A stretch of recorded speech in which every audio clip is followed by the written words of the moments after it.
Welcome back to Gen Ed. In this episode, we're going to be having a little bit of a science geek talk about it's actually from one of our previous wave classes called DNA and Genomes. And this class is actually taught by Julia Parsley. So if you could please introduce yourself, Julia. Hi, I'm Julia Parsley. I am a molecular biologist from Columbia University. I've been working in biology labs for upwards of 5 years, and I really enjoy talking about DNA whenever I get the chance. So thanks for having me. So, Julia, how did you get into studying biology? How did you get into studying DNA and genomes? I was always really interested in human medicine and like the biology of humans. So ever since I was a kid, I kind of was interested in anatomy and stuff like that. And then when I got to high school, I kind of transitioned into being more interested in cells and cellular life and the things that are microscopic that we can't see. Because that was all. I didn't really know much about that until I took my first biology class, and I became really obsessed with it. And my high school actually had a program where you could join like a lab, research lab in the high school. And so I joined one of them for fun, and I got really invested in molecular genetics, which is the study of DNA and genomes. And that's kind of how it all started. And I just kept going on that path. And now, university, I spent a lot of time in different molecular genetics labs, and now I'm where I am. Oh, nice. So what was the research that you did in high school? Sure. So I was in a lab that was called the stem cell lab, which is funny because we didn't do any stem cell research. I don't know where that came from. There was no stem cells. I did research on neurons, so it was kind of random. I was just kind of looking for. Honestly, there was no like thought process behind this. We had certain materials, and so I went through like a list of the different DNA plasmids we had. I was looking for genes I could study, and I found one that related to neurons called alpha-synuclein, and I decided to do a project looking into the role of alpha-synuclein in neuron death. So in certain diseases like Parkinson's, there's an issue with alpha-synuclein. It's a protein. It aggregates and stops working. And it was never really clear if that was linked to neuron death or not. So I decided to investigate that and see if I messed up, the amounts of alpha-synuclein in the cells, if they would stop functioning correctly. And that's what I worked on there. I don't work on neurons anymore, but yeah. You were definitely way more involved in high school than I was, doing way cooler stuff. Um, it I made me doubt it. think clearly it was go-getters like you who were going out and researching things, that got us to where we are right now in our understanding of a lot of fields of science and otherwise. Could you talk a little bit about how we discovered what we've discovered, how we discovered DNA? Oh, sure. Okay. So the earliest experiments that I know about with respect to the biological role of DNA are from, have you heard of like Hershey Chase?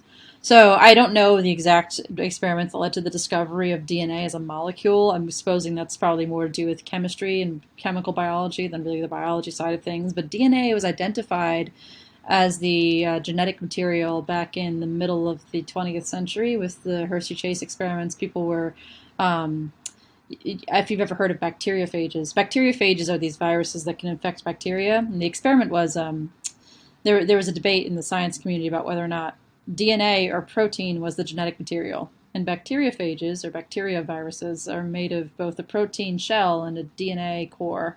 So what these scientists did was they labeled the shell and the core with different radioactive tags and mixed the labeled virus with bacteria and then separated the two to see what ended up inside of the bacteria.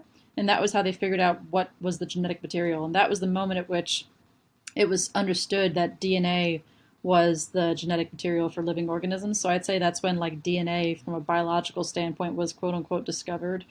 And the structure of DNA was subsequently discovered. The Watson-Crick experiments. Watson and Crick. I mean, like, okay, like, yes, they like did the whole, they figured out from the X-ray crystallography picture that that was the structure, but they didn't take the picture. It's Rosalind Franklin who took the picture. That was like in my opinion, I mean, like, not that I really should have an opinion because I'm 20, but in my opinion, that was like the biggest tragedy. Like, oh my freaking God, this woman took the picture of the DNA. She died. Like, did you know Rosalind Franklin not only got screwed by her colleague, Maurice Wilkins, who gave the picture to Watson and Crick because he didn't like her, but then she died of cancer because of the X-ray experiments. Oh, And that's then they so won the Nobel tragic. Prize like, without her being credited at all. Like, it's just like, wow. Yeah, but that was when the structure of DNA was discovered. That was a humongous deal because then we, it's like, think about it this way. Like, if, time travel is not a thing that we have. It's like a crazy science, sci-fi idea. But if people figured out how to do that, like, it would be mind-blowing. And in the same way, understanding the structure of DNA, like looking at the molecule that tells us how to exist, was kind of this like mind-blowing, like, God moment, you know. And what was even more exciting, I think, in my opinion, is the Human Genome Project, which subsequently came to light after that. It was this huge race over like a period of like several decades to sequence the entire human genome. So, like, put yourself in their position. Like, we just discovered the genetic material. We didn't even know what carried the information to make living organisms, and now we are going to uh, read our own genome. Like, that's like, it's like time travel. It's like the biological equivalent of time travel. It's just ridiculous. So could you explain a little bit like what a genome is for those who are listening and don't know? Sure. So a genome is the collection of all heritable genetic information in an organism that's needed to produce and sustain the organism. So all of the DNA in your cells that has the information to make you. That includes the stuff that's in your nucleus, which is, I mean, human genome is humongous. I think it's like 3 billion base pairs or something.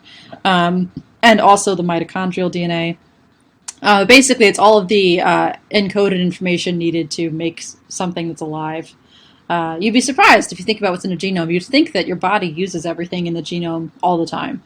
But actually, there are certain things in there, certain genes and programs that are only used at certain parts in your life. Some things are expressed when you're an embryo that are never used again. Um, so, yeah, I hope that makes sense.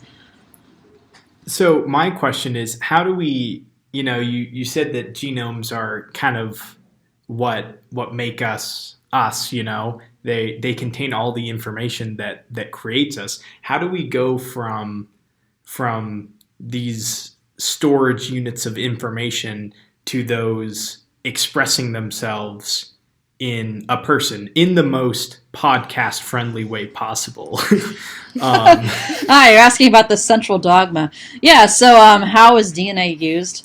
That's a good question. Oftentimes, when people try and explain that, they say it in this way that I hate. They say, like, DNA is like a library, and the cell reads the books and, like, makes a recipe or whatever the hell. Like, what the hell is that supposed to mean? What, cells have eyes and they can cook things? Like, I never understood that. So the way it works, actually, is your cell can read, which is odd to think about, but it's possible. So what happens is all of your DNA is in your nucleus.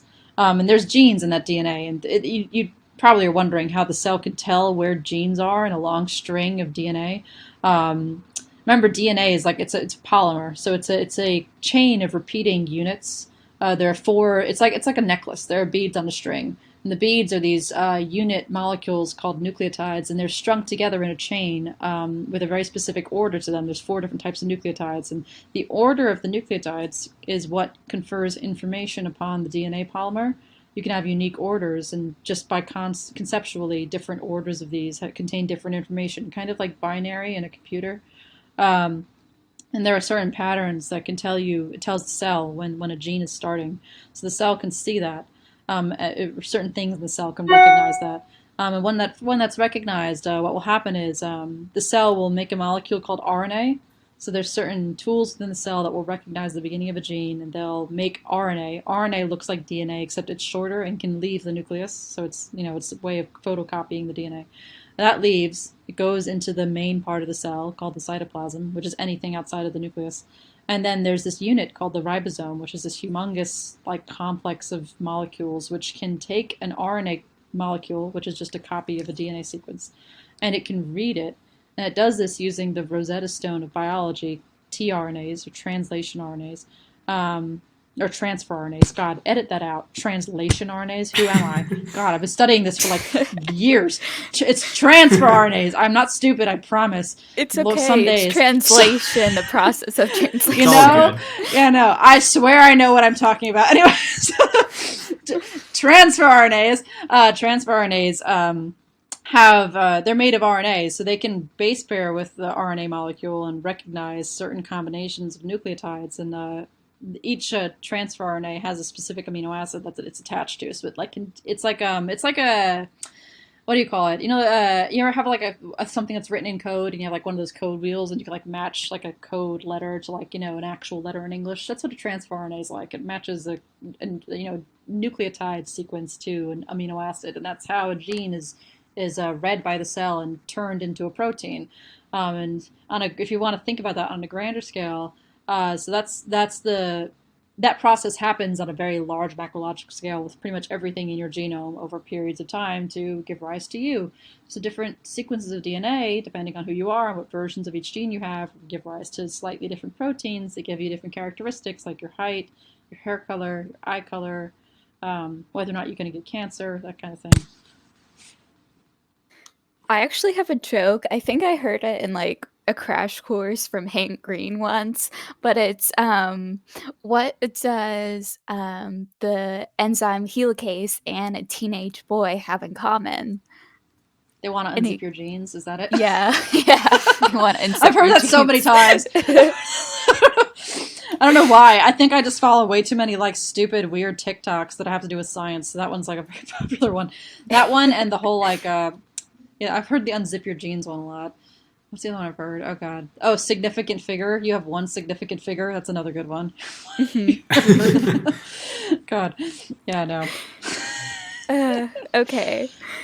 So down like the whole like different genomes and like I guess with mutations and the mistakes happen when like coding these like different genes and stuff. Like why do different diseases and disorders like happen? And is there like a way to like prevent it from happening? Oh, that's a really broad question. It depends. Like every disorder, I mean, like it really depends. A lot of genetic diseases. Okay, I'll just give you a couple of examples. I don't know. Some genetic diseases arise because of a mutation in the genome that leads to a non-functional protein. Like, for instance, sickle cell anemia. There's a mutation in a protein that gives rise. I think it substitutes an amino acid for a valine or something. There's like a specific amino acid substituted for another one. It's one single point mutation, and it leads to a version of this protein that is like erroneously shaped and leads to the cells being very rigid and sickle shaped. So sometimes there's like a mutation that changes the structure of a protein, and that can change the way that the cell behaves. A lot of diseases result from that. Other times there are different types. There's different types of genetic issues that can happen that can lead to diseases manifesting from different mechanisms. So one of them is just straight up the protein doesn't work right anymore, like in sickle cell anemia and like in many cancers. A lot of the time in cancers, you'll have a mutation in an important gene that keeps cells from dividing when they're not supposed to, and that gene will no longer produce a functional protein, and thus you are predisposed to cancer and will eventually develop cancer. So that's one category of like genetic disease, just the protein doesn't work anymore. Another one is an issue with splicing. So if you ever studied RNA processing, you'll know of a process called alternative splicing. So an mRNA, so when an RNA is made from DNA, when this photocopy is made, you get this thing called a pre-mRNA. That's what we call the initial nascent, which is like the biology word for like new, like just born, the initial nascent RNA, and it goes through a bunch of stuff before it leaves the nucleus to go be translated. And one of those processes is alternative splicing, or just sometimes it's just called splicing. So parts of the RNA are important, and other parts need to be disposed of. Not all of it is the protein message. It's confusing. You'd wonder why the cell does that, and if you want, I can talk about that. But I'm just going to talk about the process now. So what the cell does is it finds the parts of this RNA that are not important for the protein message and cuts them out and pastes together the important parts. Sometimes, if you have a mutation in one of the unimportant parts, they're called introns, the parts that need to be taken out. That can affect whether or not the cell can recognize the intron, and you end up with a bad splicing pattern that leads to a bad protein product. So like, that's another example of how an issue with the genetic code can lead to an issue with the production of a protein. Instead of just making a bad protein, you now have the protein message, the actual exons, the code for the protein's fine, but the way that the cell can process its own information is screwed up because the introns have issues. So like there's different levels at which you can have a mechanistic failure that will lead to disease. Sometimes people will have issues with DNA methylation, if you've heard of that, or like histone acetylation. So that's epigenetics. You're not even an issue with your DNA. Sometimes just your cells will have transient mistakes in the way that they annotate the chromatin, which is a mixture of DNA and protein. They'll have mistakes in the way they annotate their own genome temporarily, and that can lead to diseases like cancer. So yeah, I hope that kind of gives you an idea of how broad this is. It's not like there's one mechanism by which you can get a disease because of some kind of genetic issue. So when you're talking about that, and when I've thought about this in the past in my biology classes, I always think about just how many moving parts there are. I think kind of like an engineer, and I'm like, there are so many moving parts, something's going to break. It's so broad that in my mind, it seems like things would break pretty often. So how do our genes in our bodies deal with mutations? How do we stop them from happening? And do we try to stop them from happening? Can we stop them from happening? Mutations? Yeah, so it's interesting. There's a lot of different ways that your cell has to help itself when there's issues with its DNA. So there's a lot of, we call them redundancies. So your cells will have a lot of backup mechanisms in case something fails, because you're right, there are a lot of moving parts. It's immense. It's kind of like a, I don't know, I think of a lot of biology as like a junk drawer. Like it's just kind of a total freaking mess, and it kind of just works. It's like a Rube Goldberg machine. It shouldn't work. It's totally a roundabout way to do things, but it's formed by evolution, which is just a process of randomness. So like, of course, it's kind of a mess.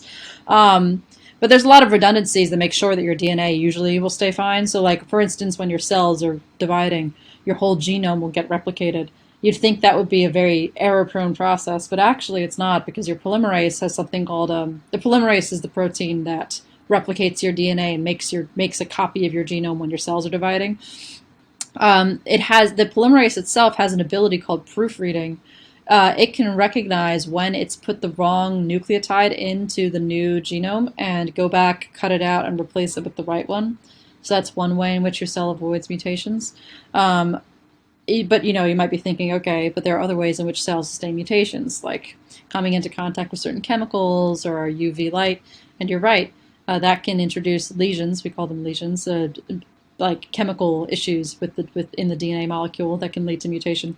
The way the cell deals with that is different. There are many different DNA repair pathways. When there's a lesion in the DNA, the cell will go and find it and repair it.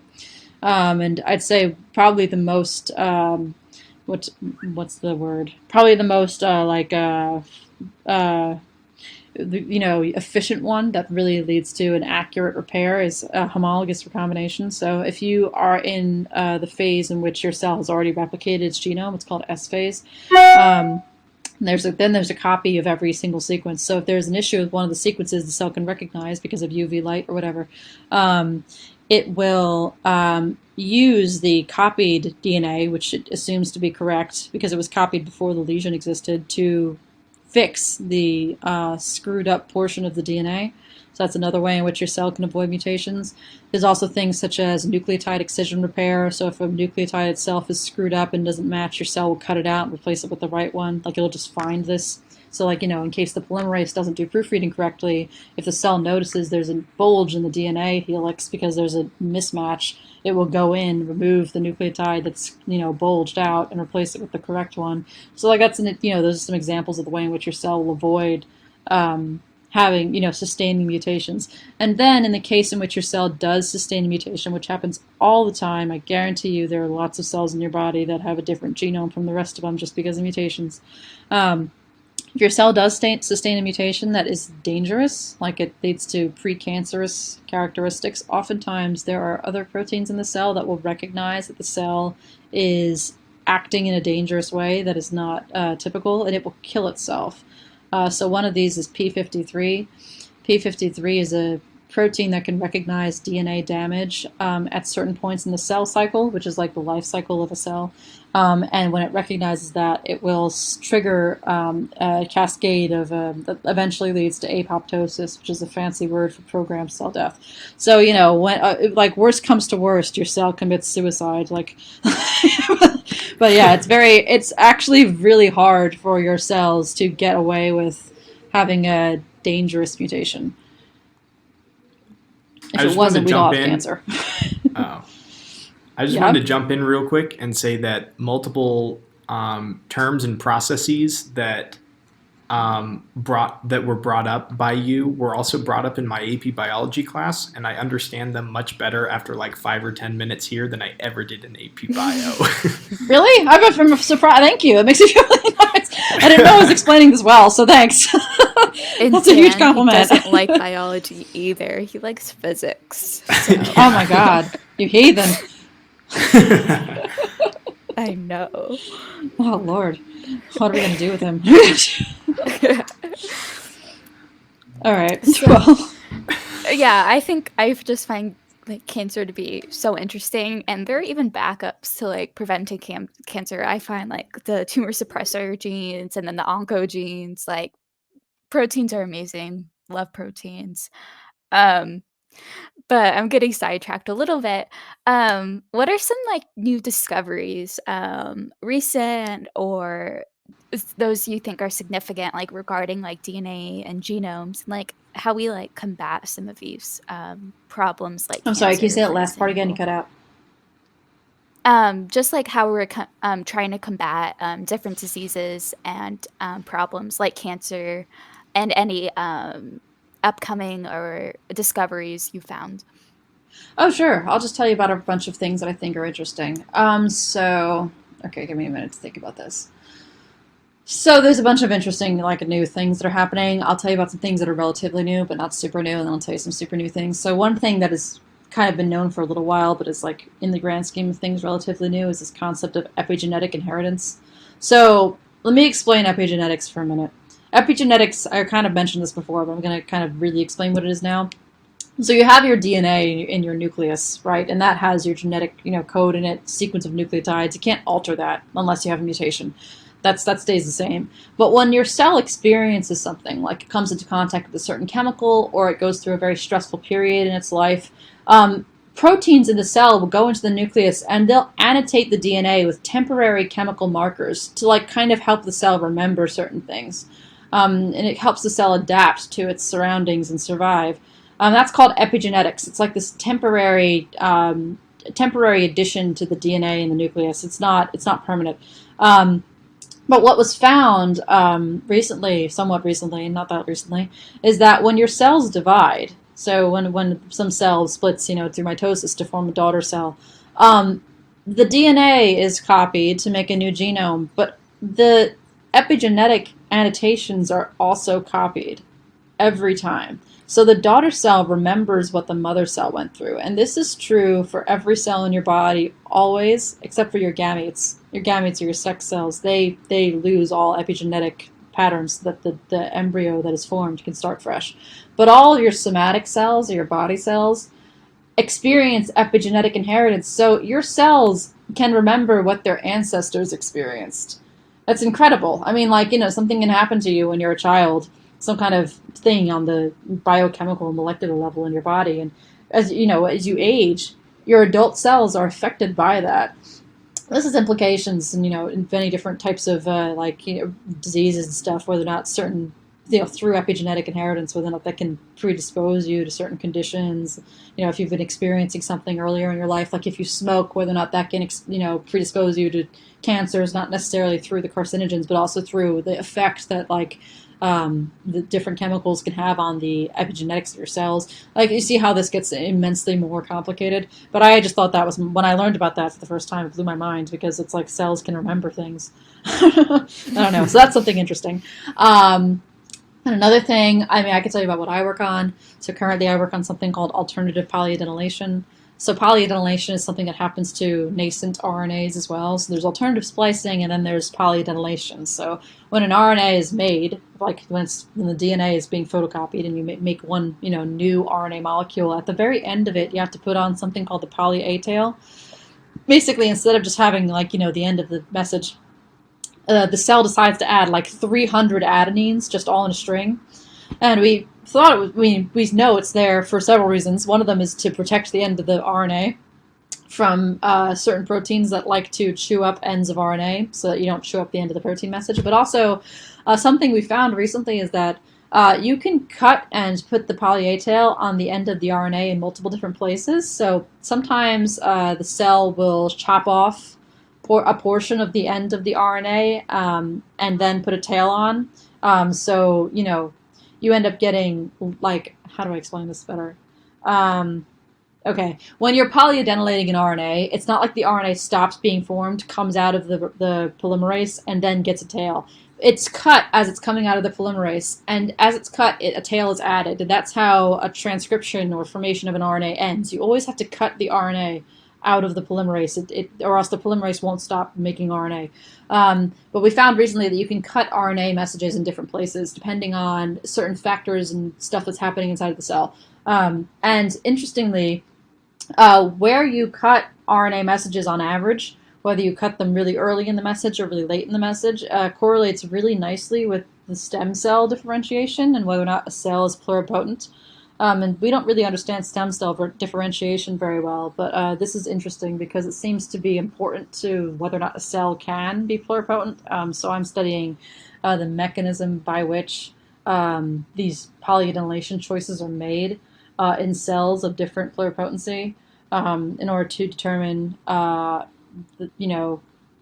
like the biological mechanism of this behavior, and also whether or not it can be, whether or not understanding it can be used to better understand stem cell biology and differentiate stem cells in a more controlled manner. I mean, we still have so many issues with trying to differentiate stem cells even today. It's a pain in the ass. You have to buy like 15 million chemicals, and they're so expensive, and you still get a yield of like 50% at the most. It's a pain. So if we could do it in a way that's like kind of centralized and modular, with like one underlying principle, it'd be a lot easier. So perhaps this is it, perhaps this isn't it, but that's something newer. It's kind of complicated but interesting. What else is interesting? Think about this for a minute here.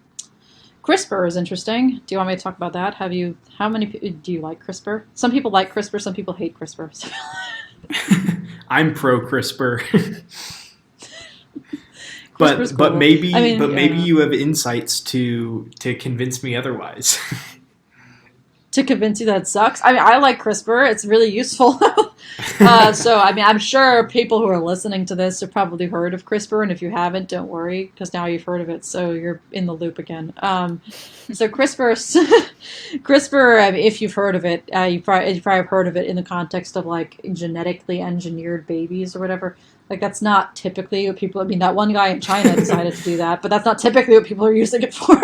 But CRISPR is a system that allows us to edit DNA in a really controlled manner. So I'll tell you where it comes from. CRISPR stands for Clustered Regularly Interspaced Short Palindromic Repeats. It is it's bacterial immune system.